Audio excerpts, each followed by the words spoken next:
Hey there, race fans. It's Race Day Top 5 with me, Frank 5.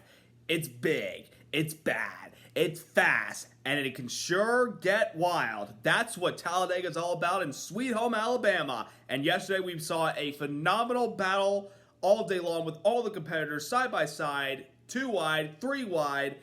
And you know sometimes how the fancy get rowdy? Well, one driver who goes by the name Rowdy emerged on top. Let's get into all the craziness down at Dega.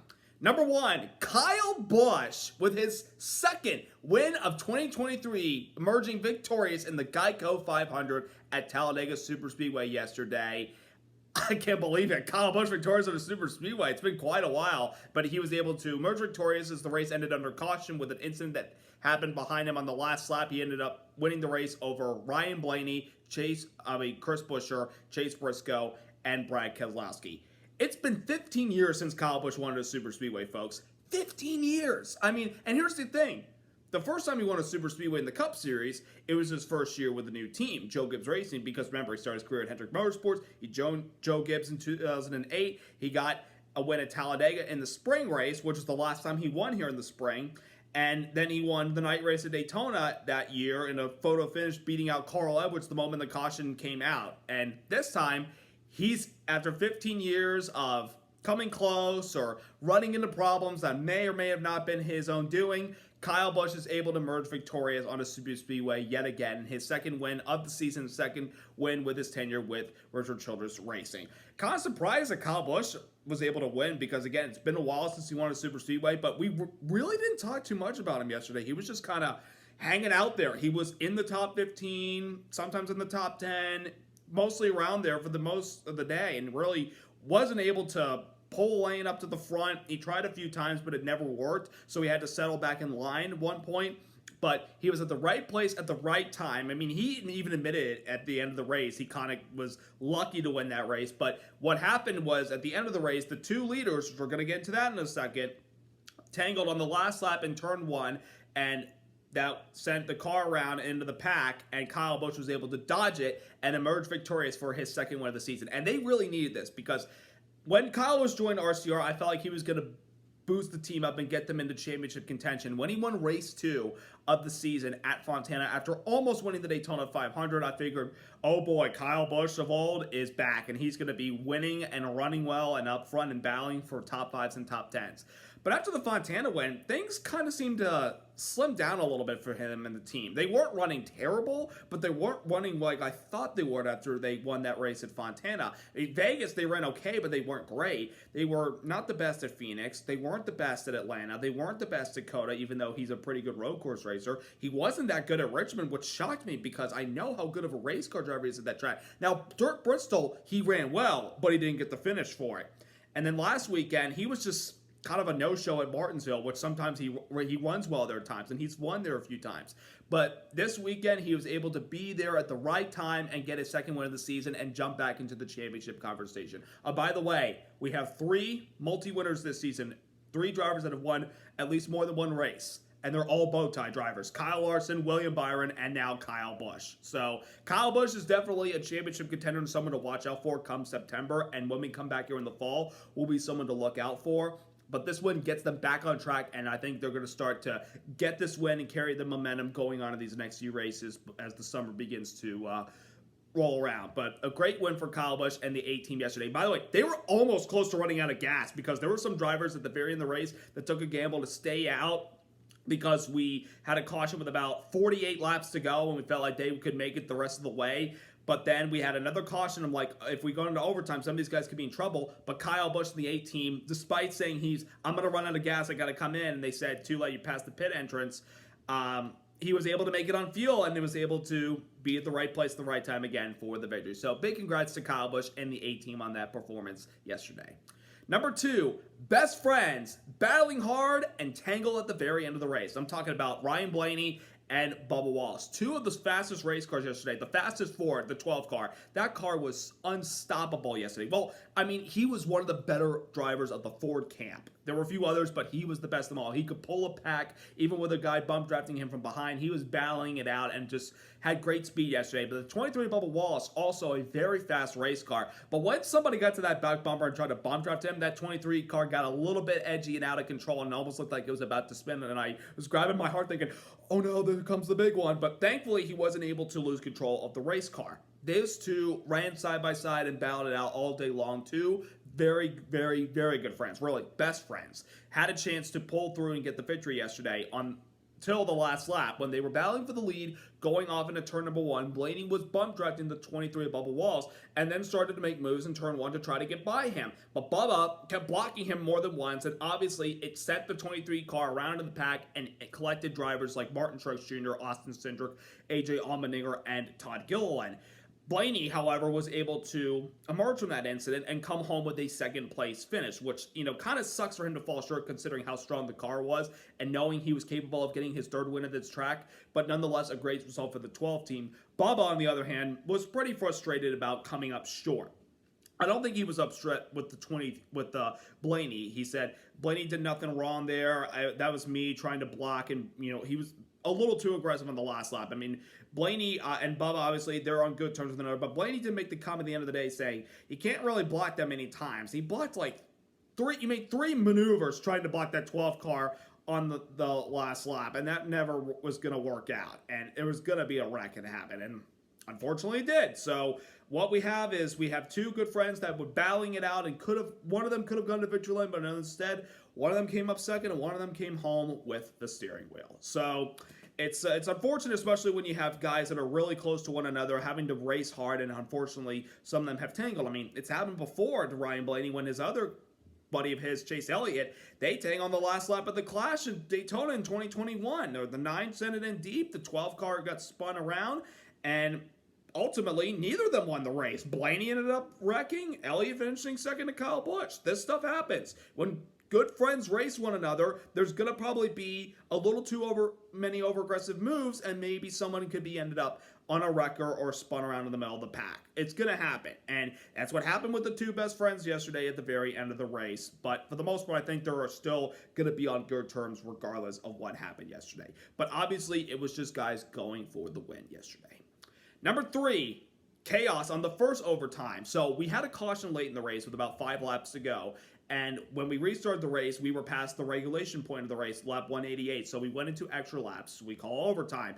And the first overtime, Blaney seemed to be the man to hold them all off. He was restarting the inside lane. Noah Gragson restarted on the outside lane in the 42 car for Legacy Motor Club. Well, on the restart, Gragson was getting bump drafted from behind by the one of Ross Chastain. He got forced up the track, and then Chastain took that chance and tried to take it through the middle with help from Kyle Larson behind. Gragson comes down to block, and unfortunately it's too late. The one car had a nose there. The 42 goes around into the pack and takes himself out of the race, knocking the outside wall. And Kyle Larson from behind also got caught up in the incident and spun around the pack and right back up into the middle of the pack and got nailed in the right side door by the 41 car of Ryan Preece, who at the beginning when he saw what happened, he slowed down initially and then gassed it up to try to throttle up and get going. And unfortunately, the 5 car was coming back up at the track at the wrong time, and he clobbered the right side of the 5 car. I mean, when we saw the images of the 5 car, the roll bar cage on the right side was completely bent, destroyed. I'm like, thank goodness it was on the right side, because if it was on the left side where the driver sits, there could have been a serious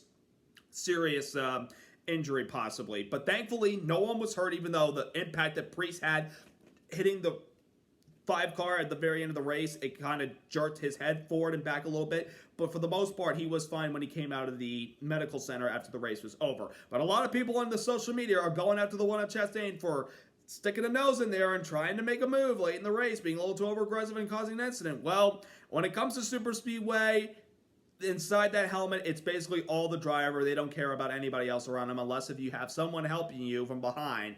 If you're a teammate or a fellow manufacturer competitor, anyone you can have help you get to the front and get you the best spot possible, as Darrell Waltrip called it, co-opetition.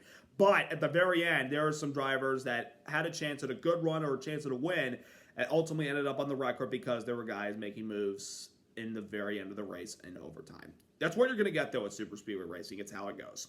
Number 4, the wrecks. We didn't really have a whole lot of wrecks yesterday except at the very end of the race. The instance we had early in the race, we had lap 2, Michael McDowell cuts a right rear tire in turn 4. It scrapes the wall and pretty much knocks him out of contention, even though he was able to continue on. That was Lap 2, something mechanical-wise must have been rubbing against that right rear tire. Then pit road, we had the 45 car pitting with the Toyotas. At the 45 of Tyler Reddick, he pits with the Toyotas. He spins because he's coming in too hot, and he hits the inside barrier wall. But guess what? He gets it back going, and there's no caution at all. Well, then the Ford started to pit a few laps later, and the 14 car Chase Briscoe does the same thing.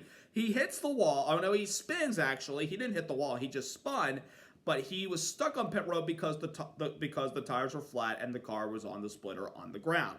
And unfortunately, he couldn't go anywhere, and they had to throw a caution for that. And by the way, that 14 car fell 3 laps down. He got all of them back and finished in 4th spot. What a comeback by that 14 car. But for the most part yesterday, it was relatively clean racing, and we're going to get into that. But at the very end of the race, when the intensity started to ramp up, there were guys that were starting to make moves. Like at one point down the back straightaway in the final stage with about 50 laps to go, Harrison Burton, who's leading a pack, gets bumped from behind by Noah Gragson. He spins around, but thankfully he's able to hold onto the race car and not suffer any major damage. Unfortunately, behind him, Austin Dillon in the 3 and Zane Smith in the 38 car this weekend, because Todd Gilliland drove the 36 car. They were not the lucky ones. They were caught up in the incident. The 3 car had a bent right rear toe link, and the 38 had a damaged front nose that took them out of the race in general. But for the most part, everybody was just, racing hard at the very end, but not really causing any close calls that could have set off a big wreck.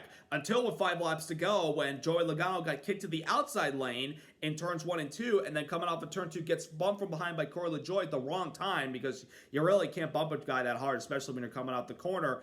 Sent the 22 around, clipped the 99, and went into the pack and collected our Daytona 500 winner Ricky Stenhouse. The 7 of LaJoie was also a part of it, and the 21 of Harrison Burton from behind, unfortunately, was a part of it as well. And then, of course, the incidents on the last 2 restarts in overtime. There really wasn't a big one yesterday, and that's, I think, really good, because there will be wrecks on super speedways, but we don't want to see a big one or multiple big ones, because it feels like we're having a demolition derby out there. But, I mean, again, to only have 3 or 4 minor incidents with not many than 5 cars involved, that's pretty good job by the drivers, and the durability and the stability of these next gen cars sometimes when we race them on the super speedways. But obviously some of those incidents took some guys out of a chance at a good run or possibility battling for the win at the very end of the race. And number 5, the racing product at Talladega. So we saw good racing at Daytona earlier this year, but a lot of chaos at the very end of the race. We saw great racing at Talladega yesterday, where guys were able to battle it out. And one thing I noticed is that when you pull the pack, the guy behind you can help pull you back up to the front and push you back up there. Even if you get a few car lengths back, you can get able to get a run on somebody in front of you and push the inside lane or the outside lane, whichever one is advancing forth or back. It could get even at times out there. It was really interesting. At times we saw guys at the very end of the race and at some point in the middle stage of the race try the third lane on the outside, which has not really been achieved with this next gen car, and it still needs work. But there were guys trying yesterday. You needed a strong race car to help you get back to the front of that third lane, which could have really helped, made an interesting battle at the very end. I mean, there were guys like Logano who was trying it. Ryan Preece was trying to bring the third lane on the outside with Stenhouse, Allmendinger, Daniel Suarez, William Byron, whoever's in that third lane for the most part. Those are the guys that kind of really tried that third lane yesterday, but to not much success. There were guys that were trying the third lane, but for the most part, we saw good side-by-side battles and action all day long. And again, not too many wrecks, even though we had a few at the end. There weren't like a big pileups that took out at least 10 or more cars, which is, I think, good for NASCAR and good for the drivers and the teams, because at least we don't have too much damage in the car that we're going to have to go back, fix it before we go to the next race. Some of them will, obviously, but for the most part, a lot of the cars came out of there yesterday in one piece, thankfully, and we had good battles yesterday. A lot of comers and goers. There were some really strong cars. Ryan Blaney, as I mentioned, Bubba Wallace was strong. Denny Hamlin was good. Eric Almirola was good. He took stage 2. Chase Elliott, his second race back, he was strong. He took stage 1 and nearly won stage 2 until the 10 passed him in the tri-oval, which I thought was a perfect move to set him up for later in the race when he was running behind Ryan Blaney, because if we had gone green the rest of the way and they two pulled away from the pack coming off of turn 4 of the tri-oval, Almirola would have guaranteed made that pass that he did on Elliott at the end of stage 2 to take the win from Blaney. But it ultimately never happened, and we'll never know what will happen. But it was a good practice move for what could have possibly been used late in the race if things had gone his way. But again, for the most part, great battles, side-by-side action. Not really too much to complain about this Talladega race. I mean, look at last year, the final stage. We went clean and green the rest of the way. I mean, we did have a wreck come in the trial on the last lap, but we had a good dicey battle for the win at the very end of the race. This time around, obviously, the race ended under caution with a wreck, with guys battling for the win and being over-aggressive on the last lap, but you're going to get that. But for the most part, to not have the big one is kind of a relief, and I felt like we put on a good show for the fans yesterday at Talladega. So Talladega's in the books, and now we're off to the first state of the United States. That would be Delaware, home of Dover International Speedway, the Concrete Canyon, home of Miles the Monster. He's going to reach out and grab you. You just don't know when he decides to unleash his wrath on you. But we have a lot of guys that have been very good at Dover Speedway. They're going to be looking to try to get that win next weekend, like last year's winner, Chase Elliott, who's been very good at that track ever since he came into the Cup Series. Martin Truex Jr., it's his home track, one of his home tracks. He's been so good there. He would like to get to victory lane and break the winless streak. Denny Hamlin, he's been very good there. He'd like to get some momentum going. He had, a chance to win yesterday, but didn't get it at the very end. He would like to try to win this race. Maybe Ross Chastain, who had some run-ins with some guys last year. Maybe even Kyle Larson or Kyle Busch. Or Alex Bowman, who won this race in the spring of 2021. So anybody can run up front and have a chance next week as long as you have a good car and good pit stops and you are mistake-free. It'll be a very interesting race, and we'll see what happens at the Concrete Canyon. So I hope you all enjoyed this video, and I hope you have a wonderful week. Subscribe, like, and once again, congrats to Kyle Busch and the A-Team on their very impressive, lucky win at Talladega yesterday. Have a wonderful week, everybody. Let's go racing!